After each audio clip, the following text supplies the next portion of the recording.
తెరిచి కూర్చున్నారు. ఆ లక్ష నాకే చెంత దొప్పించుకుంటారు. దీనమ్మ నేల నుంచి వచ్చానేంటి?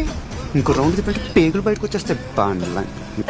ఆహా నా బొ ఏదో ఒక తగలేనన్నా. అమ్మ దీనమ్మా నీ అబ్బ జాతకం చెప్తారా? జాతకం చెప్తున్నా ఆ రెండో కాళ్ళని తీసి పారుతారు కాబట్టి నాకేం పాపం తెలియదని అంటే దొబ్బ పరి దొబ్బింది. కళ్ళు కనపడి దొప్పించుకుంటాయి. కూసిపడండి ఈ తక్కువ చెట్ట కొనుక్కుందాం అని దొప్పించుకుంటున్నాను. నేను ఒంగుంటాను, నా మీద ఎక్కువ మోసుకెళ్ళిపోతాను. ఇంట్లో నా బొంగండి ఎప్పటికే కోసి పారదొప్పుతారా? ఈ కత్తిని తిప్పినట్టు కొత్త డిజైన్ అయిపోయినా కొడకల్లారా కూర్చున్నారు. నీతో ఎక్కడికి వెళ్తారా నా కొడక?